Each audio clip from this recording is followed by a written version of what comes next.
정정당당 진수희, 김효정 전 국회의원과 함께하겠습니다. 안녕하십니까? 네, 안녕하세요. 네, 안녕하세요. 자, 해병대원 특검법 다음 주에 이제 재의결 절차를 밟게 됐습니다. 그래서 여야 모두 지금 뭐 총동원령을 내리고 표단속에 나선 상황 아니겠습니까? 그 추경호 원내대표 같은 경우는 이제 당론 반대로 정하고 표단속에 나선 상황이고, 민주당의 박주민 의원은 국민의힘 의원 전원에게 편지를 보내서 찬성표를 던져달라고 촉구를 했습니다.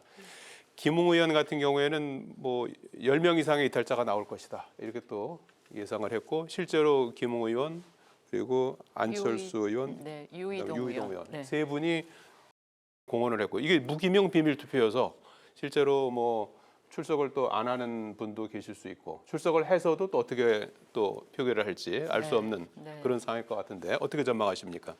저는 지금 세 분 이외에도 그러니까 소신 투표를 하실 분들, 그러니까 이제 찬성표를 던지실 분들이 저는 나오실 거라고 봐요. 그러나 지금 그 가결에 필요한 17표까지는 힘들어 보입니다. 17표까지는 어려울 것이다. 어려울 것이고요. 지금 박주민 그 민주당의 원내 부대표인가요? 수석 부대표? 수석 부대표. 네네. 그래서 뭐 이렇게 열심히 그 국민의힘 의원들을 상대로 그 뭐 편지도 보내고 뭐 데이트 신청까지도 하시고 이렇게 설득 작업을 하고 계신 것 같은데, 박주민 수석 부대표의 이 설득으로 이 가결표 던지실 분은 저는 뭐 거의 없을 거라고 보고요. 그러나 소신으로 이제 그 찬성표를 던지실 분은 지금 세 분 이외에도 한 그 정도 숫자는 더 나오지 않을까. 그러나 뭐 결국은 부결되지 않을까 그런 생각을 합니다.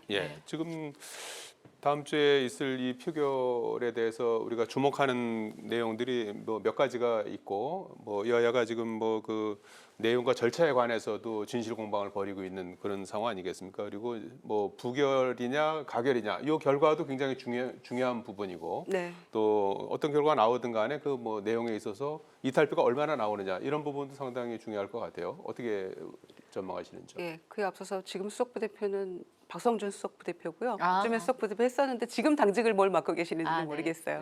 그러나 이제 편지 써서 또 그 동료 장병들, 생존해서 귀환한 장병들의 또 어머니 편지까지 다 함께 보냈다고 하니까 그 국민의힘 의원들의 어떤 합리성, 이성, 정의감에 기대는 거죠. 다시 달리 방법이 뾰족할 수가 있는 것도 아니고요.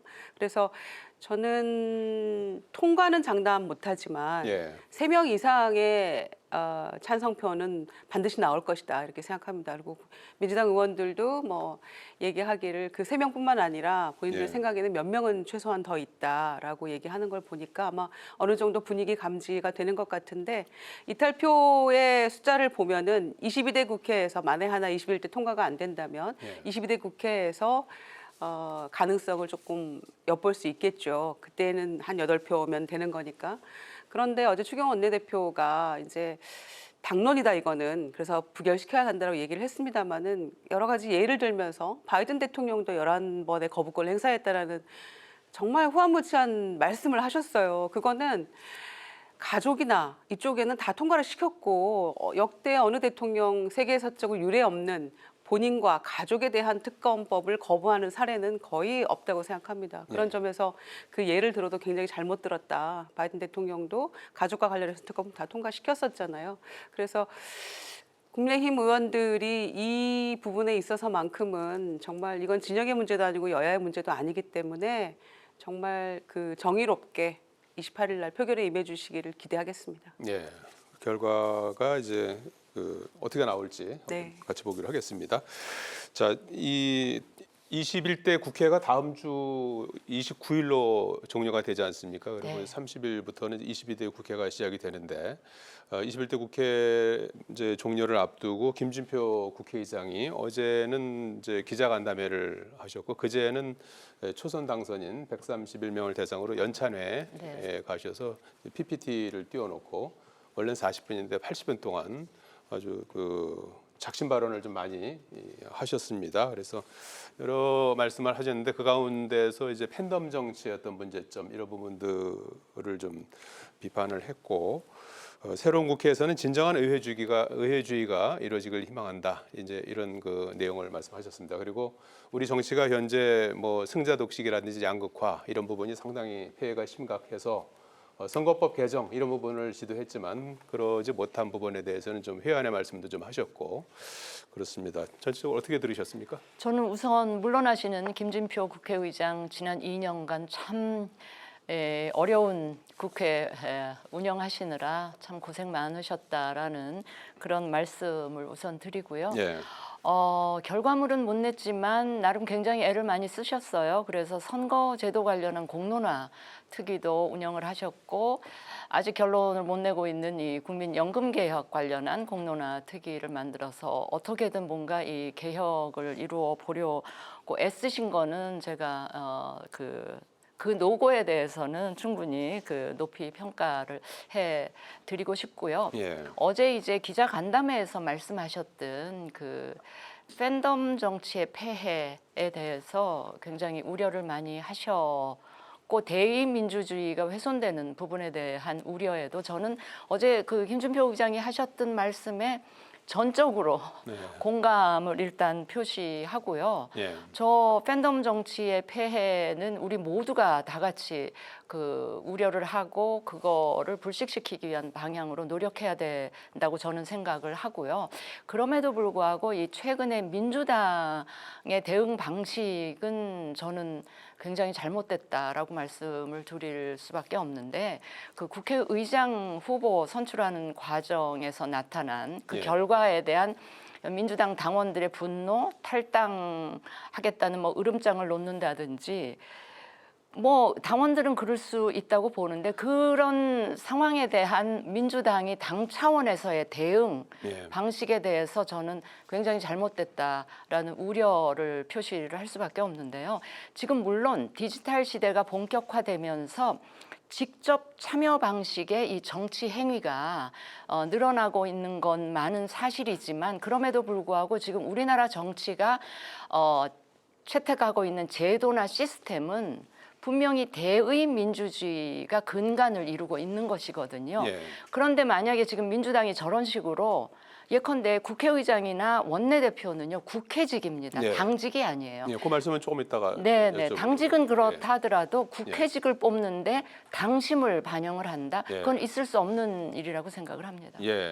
팬덤 정치, 진영 정치에 대한 폐해를 강하게 지적을 하셨는데 문제는 이제 이걸 어떻게 이제 그걸 수용하고 현실은 뭐 팬덤 정치가 분명히 있지 않습니까? 그래서 이것을 잘 이제 긍정적으로 정치권이 받아들여야 될 텐데 말이죠. 김진표 의장도 이제 원내대표도 하시고 경제부총리 하시고 그 뭐 이력이 화려하시죠. 그런데 국회의장이 돼서 수박이라는 얘기를 들으셨잖아요. 그러니까 아마 굉장히 그런 것에 상처를 받았고 지금 이런 상황에 대해서 개탄하고 계시는 것 같아서 이제 그런 얘기를 하셨겠죠. 그런데 당이 저는 생각하기에 선거 때가 되면 늘 겨냥하는 그 목표가 있잖아요. 중도층의 마음을 어떻게 얻을 것인가, 또 무당층의 마음을 어떻게 얻을 것인가가 선거 캠페인의 가장 중요한 타겟이거든요. 그런데 그거는 왜 평소에는 하지 못하는가 이런 생각이 들어요. 그러니까 국회의장도 수박이 되고 소위 정말 제가 싫어하는 멸칭입니다마는 이를테면 친명중의 자장이라고 불리웠던 국회의장 후보로 나섰던 정성호 의원한테도 또 그런 호칭을 달고요.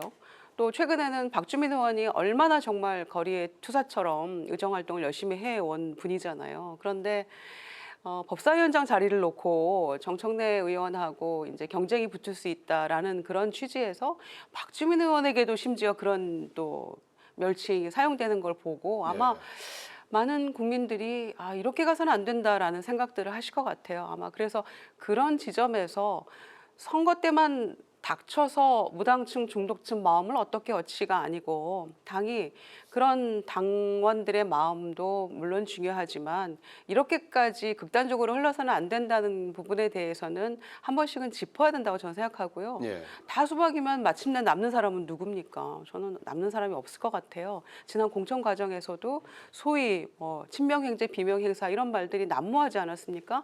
그렇게 해서 공천해서 성공을 했죠. 총선 결과가 좋았으니까.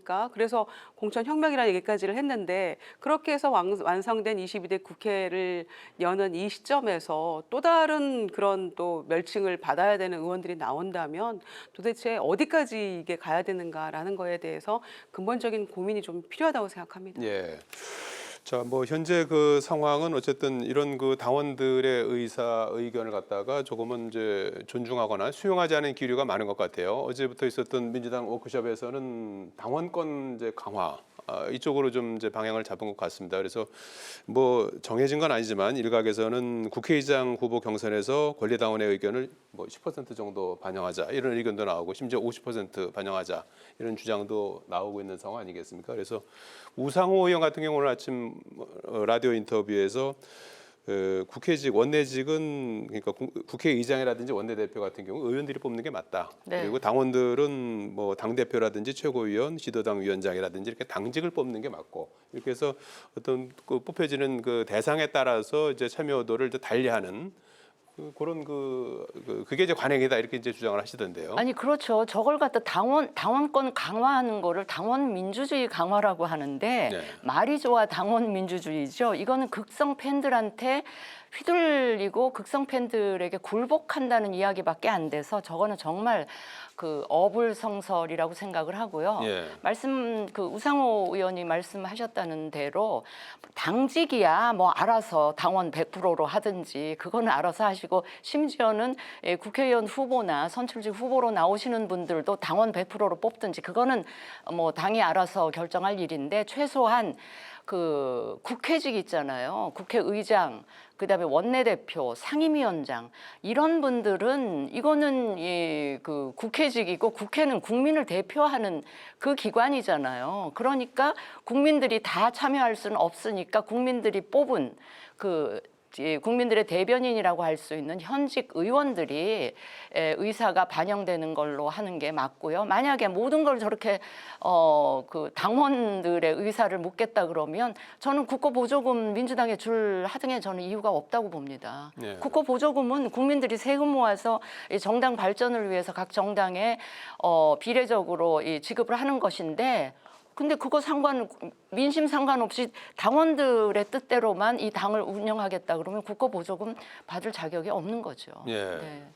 자, 이 문제를 어떻게 좀 갈래를 타야 될까요? 뭐 만여 명 이상이 또 당원을 탈당하겠다고 신청을 하고 뭐 그러는 또 실제로 행동하는 그런 또 당원들이기 때문에 네. 무시할 수는 없는 그 상황일 것 같기도 뭐 오늘 하고요. 보니까 이재명 대표가 한 2만 명 정도 뭐 탈당 2만 명이에요. 뭐 이런 예. 얘기도 하셨다고 네.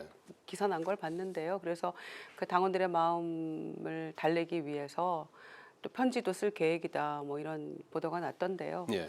이게 이제 거슬러 올라가 보면 왜 이런 논의가 시작됐는가를 보면 이번 국회의장 선거 22대 전반기 국회의장 선거 결과 때문에 이렇게 되는 거잖아요. 그러니까 일부 이제 굉장히 이 강성 지지층 소위 지지층들이 추미애 후보가 당선이 되기를 바랐었는데 그 여망대로 되지 않은 결과를 놓고 지금 이제 탈당 사태도 일어나고 하니까 당선인들이 워크숍까지 가서 어떻게 당원권을 좀 강화할 것인가 논의가 시작된 거 아닙니까? 그런데 저는 출발점부터가 그렇다면 그 후보 4명 중에 소위 친명이 아니었던 분이 있나요?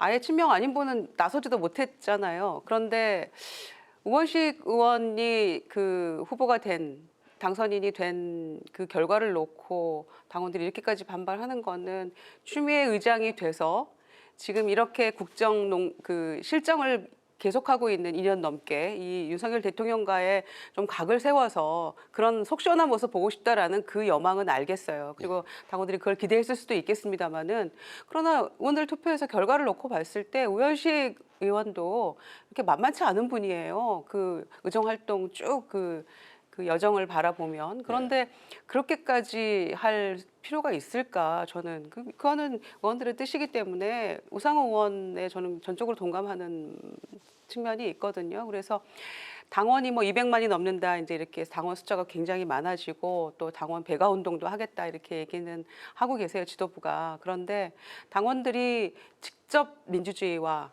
참여 민주주의와는 조금은 이게 구별이 돼야 되지 않을까 싶고요. 예. 또 그냥 침묵하고 있는 또 다수의 당원들도 계시거든요. 그냥 이거는 워낙에 당에서 관례대로 해왔던 거고 국회에서 의뢰 이렇게 해왔던 거니까 인정하는 부분도 좀 있어야 된다고 생각해요. 네. 그래서 저는 당원권을 어떤 방식으로 또 당원들의 의사를 반영해서 정책을 어떻게 더 녹여낼 것인가 이런 부분들에 대한 고민은 필요하지만 이 국회직의 10%, 뭐 50% 이런 얘기는 저는 이거를 아까도 말씀드린 것처럼 국민들이 시각에서 바라봤을 때 어떻게 보실까? 예, 저는 가장 그 주의 깊게 보면서 고민해야 된다고 생각합니다. 예. 자, 당원권 강화 뭐 22대 국회에서도 계속해서 좀 화두가 될 것 같습니다. 자, 뭐 국회가 이제 일주일도 채 남지 않은 시점에서 이 문제를 해결할 수 있을지 싶습니다. 정부 여당은 일단은 뭐 22대 국회에서 논의하는 쪽으로 방향을 잡은 것 같은데 연금 개혁 말이죠. 그래서 그 보험 요율은 9%에서 13%로 올리는 데 대해서 합의를 이뤘습니다. 그리고 이제 소득 대체율을 어떻게 할 것이냐, 이 부분이 좀 간극이 있었는데 당초에 민주당은 45%, 국민의힘은 43이었는데 또 수정안을 내서 국민의힘이 44 해서 44%, 45%, 1%포인트 차로 이견을 보이면서 현재 이게 접점을 찾지 못한 그런 상태여서 이게 만약에 이번에 21대에서 안 되면 22대로 넘어가고 새로 제로 베이스에서 시작해야 되는 상황 아니겠습니까? 그래서 마지막에 이걸 좀 접점을 찾아야 된다고 보십니까? 마지막까지라도요? 그럼 답변 드리기에 앞서 제가 짤막하게 아까 그 민주당에 한 말씀만 더 드리고 싶은 것은요. 민주당 특히 강성 당원들께 국회의장 활동비, 그다음에 원내대표들 활동비, 상임위원장 활동비 다 이거 국회 예산에서 나갑니다. 국민 세금으로 조성된 그 민주당 당비로 나가는 거 아니라는 점을 제가 다시 한번 짚어드리고요. 이 연금 개혁에 대해서는 제가 드릴 말씀이 제가 또 보건복지부에 있었기 때문에 드릴 말씀이 너무나 많은데 그 긴 이야기를 짧게 하자면. 지금 연금개혁 특위에서 논의되고 있는 보험료 13%, 그다음에 소득 대체율 44인지 45, 이 안 통과되면 저는 안 된다는 게 제 개인적인 입장입니다. 만약에 저게 공론화 특위를 거쳐서 저 안이 나왔지만 저대로 통과가 되면요. 어떤 상황이 벌어지는가 하면 2060년에 기금이 고갈됩니다. 고갈되면 61년경부터는 어떤 일이 벌어지느냐. 그 61년경에 65세가 넘은 이분들 급여를 받는 분이 받는 거는 전혀 문제가 없어요. 없으나 그때까지 계속 연금 보험료를 내야 되는 분들, 말하자면 1995년 이후 출생자들, 어쩌면 아직 출생하지 않은 그 정말 진정한 미래 세대들은 61년경부터요 연금 보험료 폭탄을 안게 됩니다. 폭탄이 어느 정도인가 하면 한 달에 받는 급여의 무려 40% 가까운 금액을 연금 보험료만으로 내야 됩니다. 왜냐하면 그때 기금이 고갈되기 때문에 그 61년경부터는 그 한 해 연금을 받아야 되는 분들의 연금 총액을 부지런히 지금 일을 해서 연금 보험료를 내야 되는 그 세대가 그 전액을 다 고스란히 한 해에 내야 되는 겁니다. 그래서 연금 보험료 폭탄이 무려 급여의 40% 가까이. 이런 식으로 하는 거는 정말 저는 미래 세대에 대한 그 무책임함이라고 생각을 하고요. 그 이번에는 통과되면 안 된다는 걸 다시 한번 강조를 드리고 22대 국회에 가서 조금 더 논의를 해서 지금 얘기되고 있는 연금 보험료를 몇 %로 올릴 건지 나중에 받게 되는 소득 대체율을 이 논의만으로 할 게 아니고 이건 미봉책이에요. 보다 근본적인 구조 개혁을 우리가 이제 그 스웨덴 자료도 참고하면서 그 보다 근본적인 개혁을 해야지 지금 이렇게 하면 그냥 계속 폭탄을 미래 세대로 안겨버리는. 그래서 이건 안 된다라는 말씀을 드립니다. 22대 국회로 넘겨야 된다 이런 입장이시네요. 지금 연금특위 민주당 간사인 김성주 의원이 국민연금공단 이사장 출신이라서 아마 이 상황에 대해서 문제점에 대해서는 아마 누구보다 가장 잘 알고 계시리라 생각하는데 오늘도 마지막 이제 연금특위 한 번 더 열어서 논의하자 했는데 여당이 거절했어요. 그러니까 보면. 그 국민의힘이나 또 복지부 장관의 입장이나 대통령의 입장은 그럼 여태껏 뭐 2년 동안 뭐 하다가 이제 그냥 22대로 넘기자. 지금 이게 거의 그 주된 그 목표인 것 같아요. 그런데 관건은 그거인 것 같습니다. 지금 어떻게든 그 보험료를 올리는 게 사실 관건이었는데 거기에 합의를 했으니 44% 공식적인 건 아니라고 합니다만은 1% 간격으로 줄였잖아요. 그러면은 이거를 통과시키고 우선 통과시킨 다음에 2차적으로 보완을 할 건지 KDI 뭐 제안처럼요. 뭐 부채 국가 부채 해가지고 뭐 10년 동안 재정 보정한다 뭐 이런 차원이 신년금 뭐 구연금 뭐 나눠서 한다 이런 것들 그게 이제 아마 어떤 구조적인 문제를 해결하는 데 도움이 될 것 같긴 한데 관건은 그거여서 44.5%로 소득 대체율을 하는 한이 있더라도 일단은 이거를 통과시키는 게 저는 그동안에 했던 것들이 공연불되지 않는 우선적인 방법이 아닌가 싶은 생각은 있어요. 우선은 그래서 합의를 하고 그다음에 추후에 보완할 건 하자. 그런데 자꾸 22대로 넘기자고 하니까 애초에 뭐 44%를 던지긴 했지만 애초에 생각이 없는 게 아닌가 이런 생각도 들고요. 근데 이번에 이렇게 해버리면요. 또 이제 했으니까 하고 10년, 20년 그냥 갈 수도 있기 때문에 하는 김에 근본적인 구조 개혁까지 하자는 게 제 아니, 입장입니다. 뭐 며칠 조금 남았으니까 또 하세월인데 그럼 또 금방 지방선거 다가오잖아요. 아니 현 정부가 게을리했다는 거에 대한 비판은 뭐 저도 수용을 합니다. 정반도 없고요. 자, 그 상황 한번 또 끝까지 지켜보겠습니다. 오늘 말씀 여기까지 듣겠습니다. 고맙습니다.